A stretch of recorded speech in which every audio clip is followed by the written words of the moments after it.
My mother-in-law made it clear that anyone unwilling to contribute to household chores was unwelcome in her home. She seemed to expect an apology from me, perhaps even some remorse.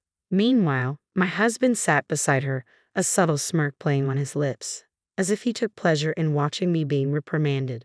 But to their surprise, I felt an unexpected calm wash over me. "I'll leave," I said, my voice firm and unwavering. It was the first time I felt no hesitation in the face of their demands. In that moment, I realized it was no longer my concern to worry about their actions or attitudes. They would eventually have to face the consequences of their behavior. My name is Elizabeth, and I'm 40 years old. I balance a full-time job with managing our household. My husband, Andrew, and I have 3 adult children who have moved out to start their own lives. When we envisioned this stage of our lives, it was supposed to be our time to enjoy each other's company. But everything changed when my mother-in-law, widowed and needing companionship, moved in with us. Her arrival shifted the dynamic in our home, which had once been peaceful and shared only between Andrew and me. My job is demanding, often requiring late hours at the office, and by the time I return home, I am exhausted. The sight that greets me only adds to my frustration. The living room is cluttered with snacks and clothes, and Andrew, seemingly oblivious to the chaos, lounges on the sofa with his beer and TV, barely acknowledging my presence. No dinner is prepared, leaving me to handle the kitchen duties myself, my disappointment growing with every passing minute. My mother-in-law, often emerging from her room, criticizes me for being late or for my business trips, claiming I have no excuse for neglecting the home. She accuses me of failing as a homemaker, turning every minor issue into an attack on my character. Over time, I've learned that responding only escalates the situation. It's better to let her have her say and wait for her to calm down. Though this approach isn't ideal, it prevents further arguments and keeps the peace, at least for a while. I absorb her criticisms in silence and redirect my focus to preparing dinner. Though her words sting, I push through, knowing they will stop eventually. What's harder to tolerate, however, is my husband's reaction. He seems to take pleasure in watching me be scolded by his mother. "Women should appreciate their husbands. You lack charm," she often says, and he echoes her, mocking me as I lay the dinner table. My anger isn't just directed at her, it's growing toward Andrew as well. Despite my repeated pleas for them to start dinner without me when I'm late, they never do. They sit idly by, waiting for me to serve them, as though I'm their servant. The dynamic in our home has worsened since my mother-in-law moved in. Before her arrival, Andrew was a true partner, helping around the house, cooking when I was late, and actively participating in raising our kids. But now, he's stopped helping altogether and joined his mother in her constant criticism. It's confusing and frustrating. She calls me lazy and incompetent, yet she's the one relying on us. She hasn't contributed financially despite inheriting money from her late husband. Instead, she squandered it on luxuries and accumulated debt. Now she lives with us, virtually rent-free. This tension began the moment she moved in. She promised to be considerate, even bowing deeply in a show of sincerity. But within a day she reverted to her old ways, criticizing my housekeeping. At first, it was almost amusing, but it quickly became serious.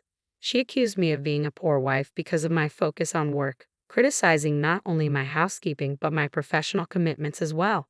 I tried explaining that my job sometimes demands late hours, but my words fell on deaf ears.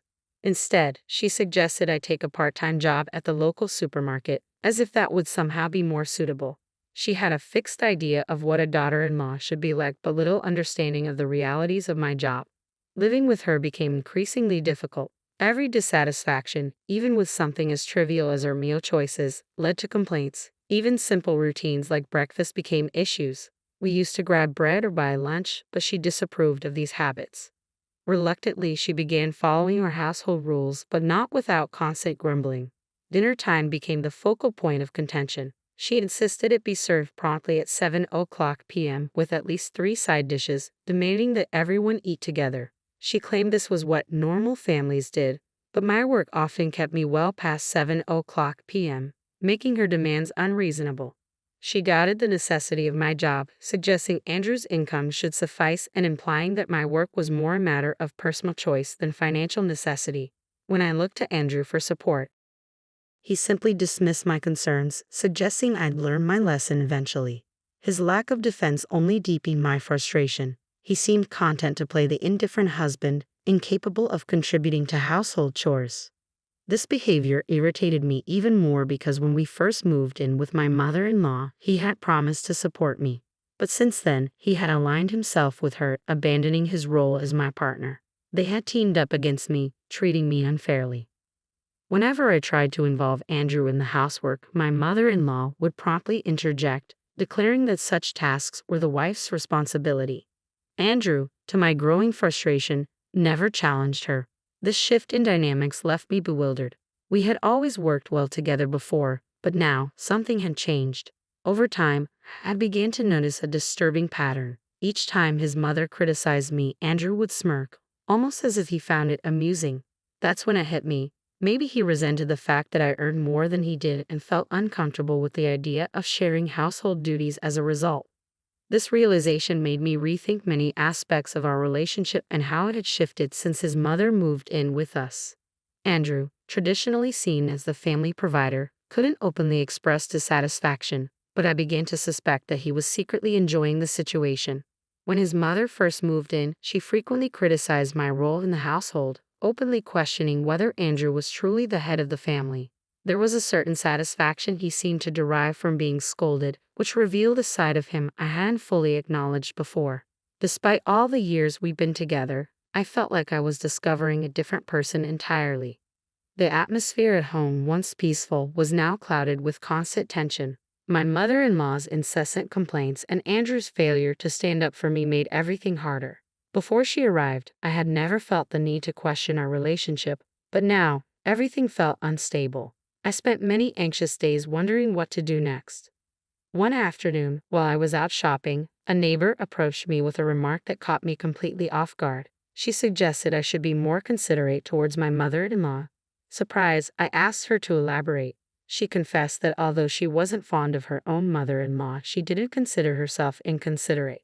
Then she shared something unsettling. My mother-in-law had been talking about me behind my back. According to her, I neglected all the housework. The house was always a mess, and the laundry was never done. She claimed her rheumatism was getting worse because she had to do the chores herself, especially with Andrew coming home late from work. Hearing how I was being portrayed as a neglectful wife who only relied on bread for meals, leaving my mother-in-law to complain about everything, was shocking. It quickly became clear that the cold, unfriendly reactions I was receiving from the neighbors were the result of the stories my mother-in-law had been spreading. Despite her small, frail appearance, she knew exactly how to manipulate others, painting herself as a victim of a lazy daughter-in-law who shirked all household duties. The look the neighbor gave me was one of cold accusation, a reflection of how these harmful tales had shaped people's perception of me. I felt a deep sense of embarrassment, realizing that our family issues had become fodder for neighborhood gossip. I muttered a quick denial and rushed back home, hoping to avoid further confrontation. As I entered the living room, I braced myself for the next round of criticism. I found my mother-in-law engrossed in her TV show, snacking away as usual. Taking a deep breath, I approached her firmly, saying, "Please stop spreading rumors." To my dismay, she just laughed and brushed it off, insisting, "But it's true." Something inside me snapped. If she was determined to keep spreading these lies, then I would no longer play the role of the dutiful daughter-in-law. The very next day after returning from work, I was met with the usual demands for dinner. This time, however, I bypassed both my husband and my mother-in-law's complaints and went straight to the kitchen. I prepared just a single serving of instant ramen for myself. When my mother-in-law saw what I was doing, her face turned crimson, and her protest grew louder. "So you're just proving you're the worst daughter-in-law, huh? Not doing any housework, not even cooking dinner. Fine, if that's how you want it," she snapped angrily. I continued eating my noodles in silence, unbothered by her outburst. Eventually, she turned to Andrew, seeking his support. When he approached me, I laid everything out. "Mom's been telling everyone that I'm a terrible daughter-in-law who neglects the housework." When I confronted her, she just doubled down on her lies. "So I've decided to stop doing it altogether. I'm just doing what she's been telling everyone I do." I shared what the neighbor had told me the day before. Andrew, looking concerned, tried to mediate. "She probably just exaggerated. Don't be so stubborn," he said, despite his mother clearly being in the wrong. But once again, he sided with her. Exhausted and drained, I discarded the empty ramen cup and ignored his pleas. I walked away and retreated to the bathroom, where I did my laundry and took a long, quiet bath.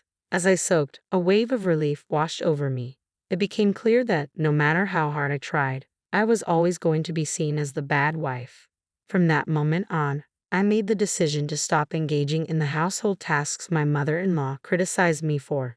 She bemoaned the lack of freshly baked bread for breakfast on my days off, but I remained resolute. When I woke up the next morning and stepped into the living room, she demanded that I go out and buy bread immediately.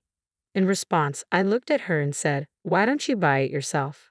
I'm such a bad wife, after all. I'll only buy my share from now on. You'll need to pay for your own food or handle it yourself." With that, I ignored her protests, made myself coffee, and quickly ate my bread. As I watched her reaction, part of me wondered if I had been too harsh, but after everything I had endured, it felt justified. After finishing my breakfast, I tidied only my part of the cluttered living room and settled down with a book. The calm didn't last long, however. The doorbell rang. I glanced at the monitor, bracing myself for whatever came next. I was startled to see a group of more than 4 elderly people, familiar faces I knew well, standing in front of my door with visibly upset expressions. Confused, I watched as my mother-in-law hurried to greet them, and they filed into the house one after the other. I was taken aback when one of them sharply addressed me. "I hear you're the wicked woman who doesn't even care for her mother-in-law." It turned out these visitors were my mother-in-law's siblings and their spouses. She had spread false tales about me, accusing me of neglecting her by not feeding her properly and not letting her bathe.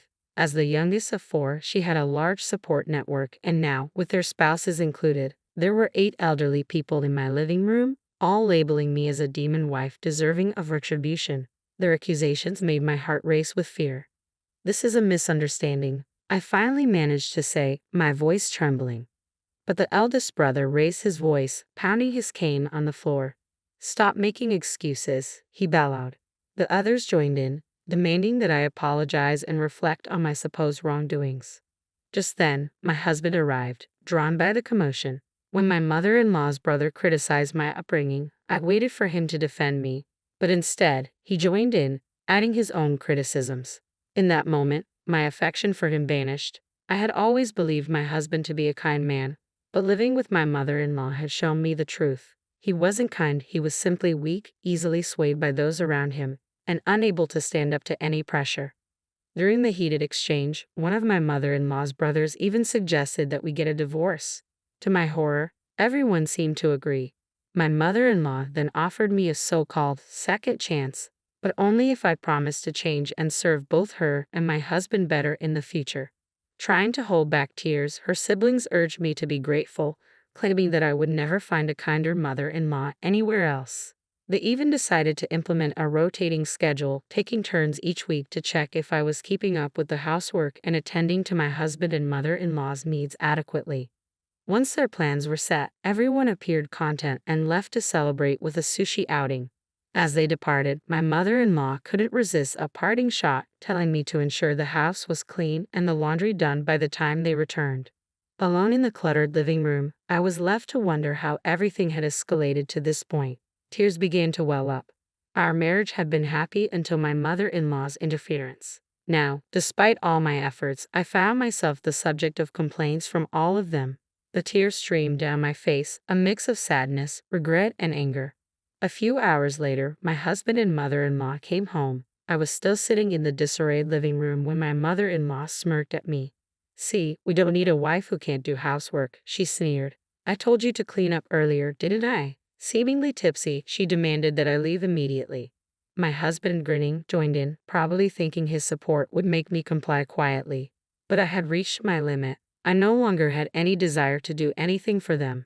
"Fine, I'll leave then," I said calmly, standing up. As I turned to leave, I heard my mother-in-law and husband laughing, probably assuming I was bluffing. But their reactions didn't matter to me anymore. I went to my room, packed my things, and left without another word.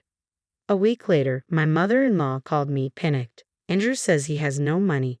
"What does that mean?" she asked frantically. I responded bluntly, "Andrew earns only a third of what I do. I've been covering most of our expenses. The house is in my name, and I'm planning to sell it, so you'll need to leave soon." She thought I was joking until I urged her to check the bank statements in her drawer. There was silence on the other end of the phone as the reality of the situation sank in. Then, the begging started. She pleaded for me to return, saying Andrew was lonely. But I was resolute. I'm proceeding with a divorce through my lawyer, I told her, ending the call and ignoring her tearful apologies. With the help of my lawyer, I filed for divorce, citing my mother-in-law's unbearable behavior and my husband's lack of support. The divorce was granted quickly, and I even received a small settlement. When I explained the situation to my children, they were supportive, agreeing that the fault lay squarely with my husband and his mother. After the divorce, I sold the house, and my ex-husband and mother-in-law were forced to move out and stay with relatives temporarily. Their stay was short-lived, though, as they soon had to find a small apartment, struggling to make ends meet on his modest income. From what I've heard, they now spend their days blaming each other for their misfortunes. Meanwhile, my ex-husband has been sending frequent messages asking for reconciliation, claiming he's cut ties with his mother. But these messages have become more of a nuisance than anything, and I'm considering blocking him to maintain my peace. Without their constant criticism, I feel liberated. I'm ready to live my life on my own terms, focusing on my own fulfillment and well-being.